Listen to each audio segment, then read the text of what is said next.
We're now almost halfway through 2021, but politics is bringing us back again all the way to 1984.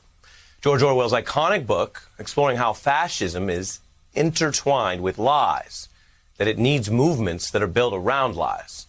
Orwell famously wrote, "The party told you to reject the evidence of your eyes and ears as its final, most essential command," end quote. And sure, many politicians are known to spin. Many people lie from time to time. That's not what Orwell was discussing. He was talking about diagnosing something deeper, how authoritarian governments demand mass acceptance of their own separate truth, and why that's so dangerous.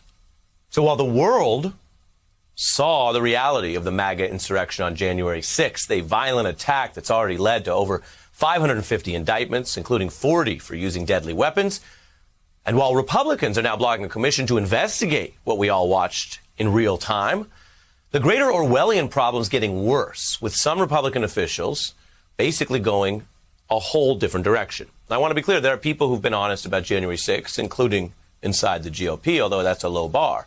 Senator McConnell said it was an insurrection that very day. But tonight you need to understand, you need to know that what you've seen here and there is something broader, and that's something we're seeing accelerate. More and more Republicans and conservative leaders embracing lies about the attack. There are signs that blatantly rejecting the evidence of your eyes and ears has become a litmus test for some hard-right figures. This matters for truth and justice, and how these lies spread matters for our future as a country. So right now, we turn to a special fact check to swiftly shred 10 of the emerging lies about these riots. Now, for this fact check, we are not going to re-air any misinformation on its own. Anything you hear will be played with the actual documentary evidence of what actually occurred. Number 10, the megaphone over at Fox News, which had been invested in laundering Trump's election lies, and turned to an alternative take on the insurrection. What happened today will be used by the people taking power to justify stripping you of the rights you were born with as an American. Obviously, this is a huge victory for these protesters. Reports that Antifa sympathizers may have been sprinkled throughout the crowd. Number 9 is an agitator who spoke at the rally, egging on some of the people who would storm the Capitol, Alabama Congressman Mo Brooks, who later lied about who showed up.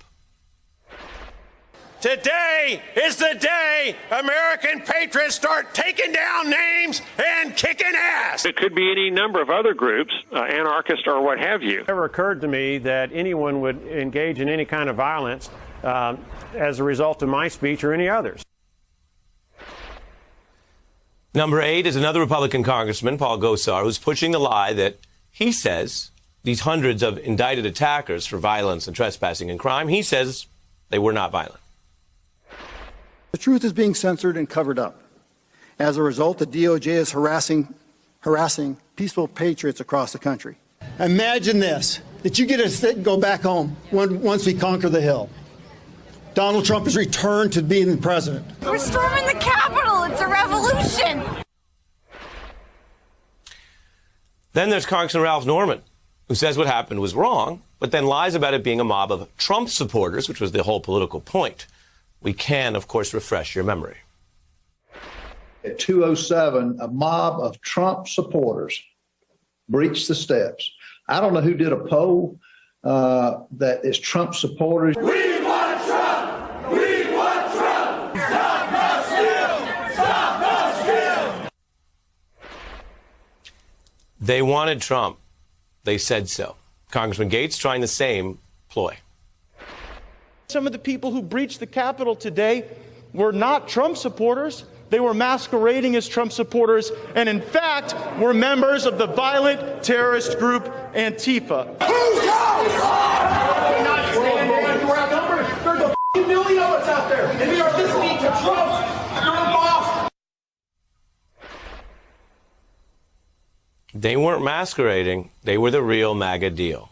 They were embraced by MAGA. They represented MAGA, and now we have even more evidence from the court filings that they were MAGA. At number 5, there's a tactic of minimizing this, which involves saying something happened, but maybe it wasn't a presidentially organized plot to violently overturn an election. It was just some misfits, a claim debunked by the evidence in those indictments as well as the extensive plotting. So was January 6th an insurrection, or could it be more accurately described as a mob of misfits?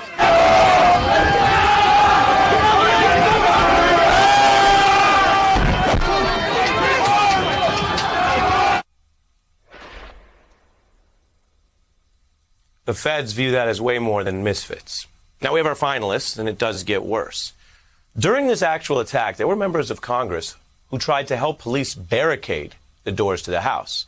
On your screen, you can see Republican Congressman Andrew Clyde going shoulder to shoulder, with armed officers. Some people hailed him for it at the time, and it looked commendable. But tonight, how does it look when you see that that same person who faced that danger, that Republican congressman, you're going to hear his voice likening it all now to an orderly tourist visit? What runs through his head, given what he lived through, what he did that day, and what he's saying now as he spews this garbage?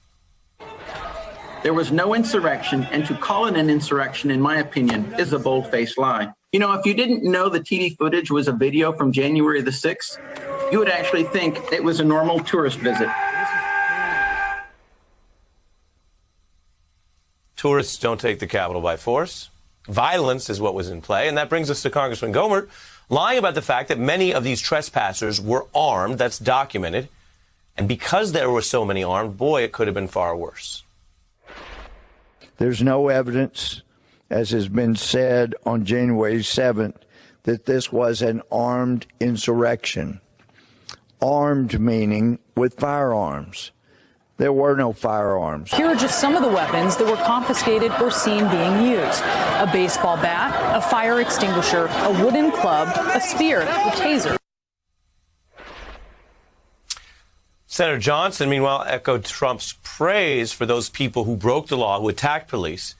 And his lie is also important to see because it's a reminder that many top Republicans know this was terrible. That's why they have to lie about it. So Johnson just falsely claims the people on Team Trump who attacked police actually respect police. I knew those are people that love this country, that truly respect law enforcement, would never do anything to break a law.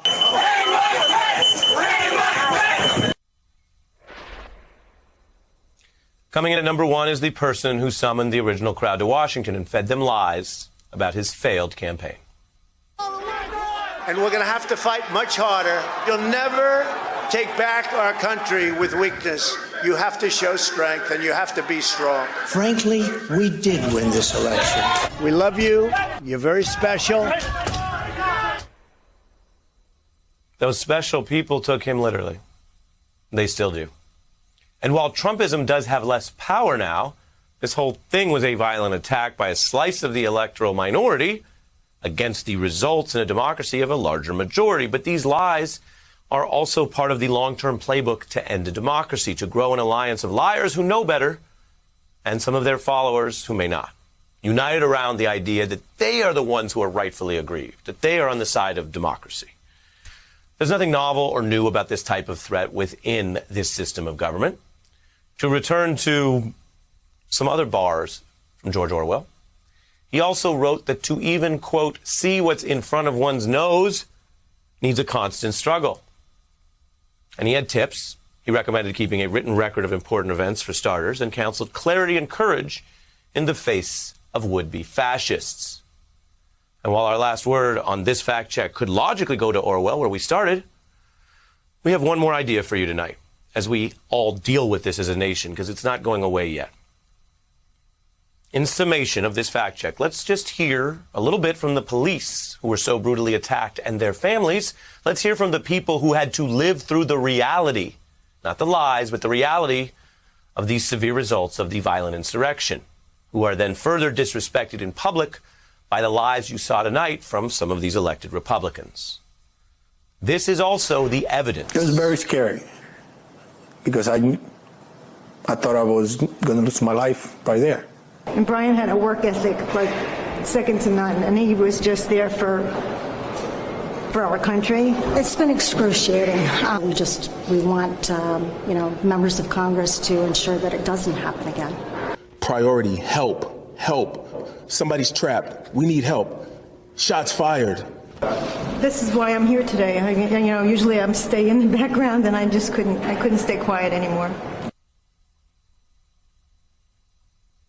They lived it. Let's listen to them a little bit.